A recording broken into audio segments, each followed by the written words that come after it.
Bom dia, terceiro ano. Tudo bem com vocês, pessoal? E aí, vamos para a nossa aula de literatura de hoje.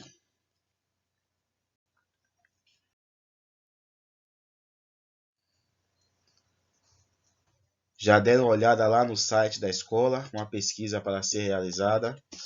Não deixe para a última hora, porque é até 11h40, hein? Para depois não reclamar do processual. Eu fiz tudo, meu processual foi 3. Por quê? Porque não manda as coisas no horário, né? Então vamos se ligar aí, que é até 11h40 essa pesquisa, tá bom, gente? Caprichem, conhecimento para vocês. Hoje, na nossa aula de literatura, vamos estar na página 88. Tendências contemporâneas 1, certo?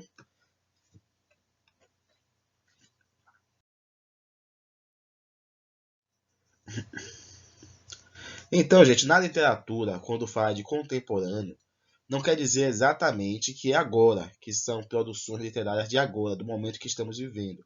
Sim, podemos ter autores em que as suas obras se estendem até o nosso período, autores que ainda estão a publicar, que nós podemos de fato assim dizer que somos contemporâneos deles, mas na literatura, quando fala de literatura contemporânea, se refere a toda a produção literária após 1960, certo?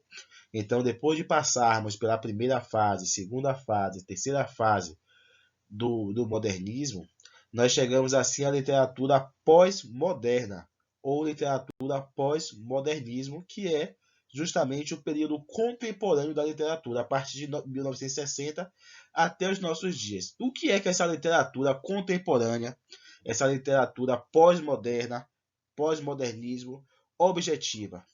O objetivo dele é rever as tradições literárias, modificar o cenário literário, certo? Mas sem precisar ser com uma definição, com um grupo de artistas, como foi as escolas do modernismo, a primeira, a segunda e a terceira fase do modernismo e também o pré-modernismo. Não é necessário isso, porque esse período se estende.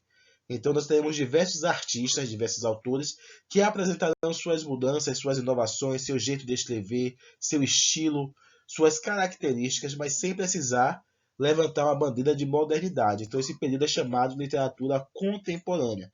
Além disso, o objetivo dessa nova literatura que surge a partir de 1960 é criar também uma multiplicidade de vozes discursivas dentro de uma mesma obra, vários personagens, também incorporar estudos culturais, buscar diminuir a fronteira entre o erudito e o popular, a arte erudita e a arte popular. Então essa literatura contemporânea é muito rica. É um estudo muito amplo a ser feito, com diversas vértices, diversos fatores a serem considerados, tá bom? Mas nesse estudo, que é bem breve, que nós iremos realizar, nós vamos focar em alguns autores, principalmente os mais conhecidos, tá bom? Nesse momento.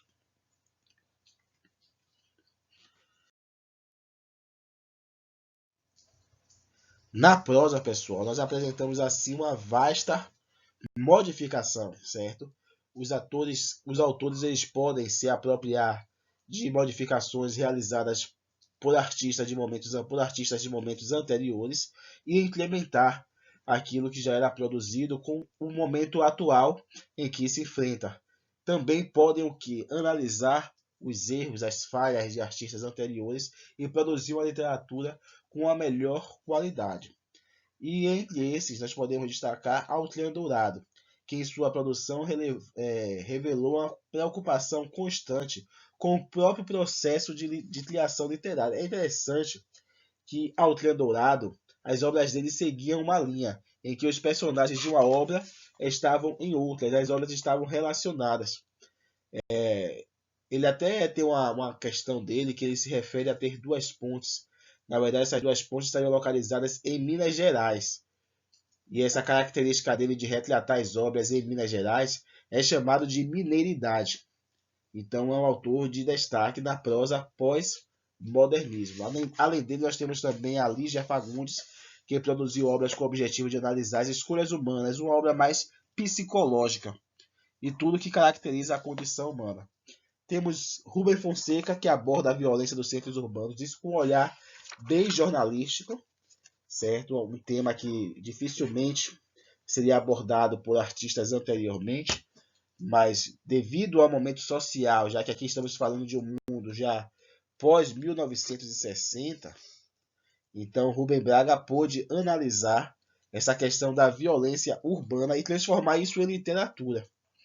E temos diversos outros autores que se destacam nesse período.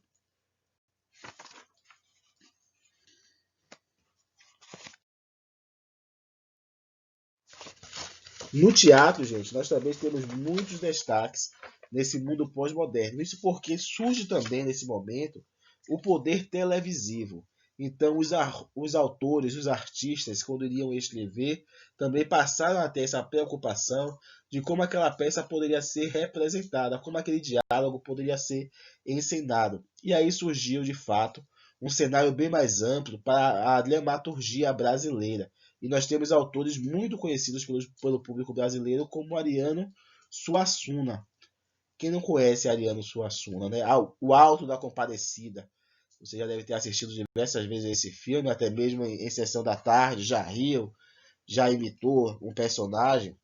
E Ariano Suassuna teve a inspiração dessa obra através da sua infância. Ele passou a infância no sertão, e a maioria das suas obras, não só o Alto da Compadecida, tem essa temática.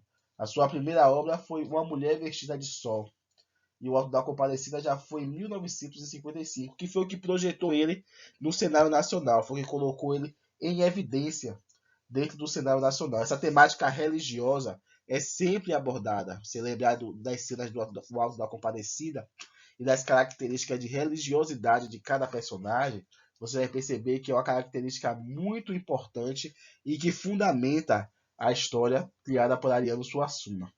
Além dele, nós temos também Alfredo de Freitas Dias Gomes, que escreveu peças teatrais e também novelas televisivas. Ele já escreveu com o objetivo de virar novela. O Bem Amado e Roque Santeiro pode parecer para você algo de pouca importância, mas seus pais e seus avós, suas tias, provavelmente perderam não, ganharam horas de TV assistindo essas obras, né? São boas novelas. O Bem Amado e Roque Santeiro foram sucessos da época e colocou o autor assim na prateleira de cima da dramaturgia brasileira.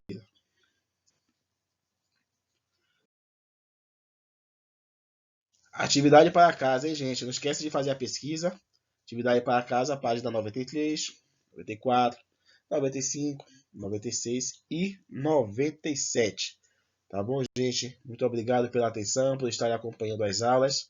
Até amanhã. E comecem já a estudar para os testes.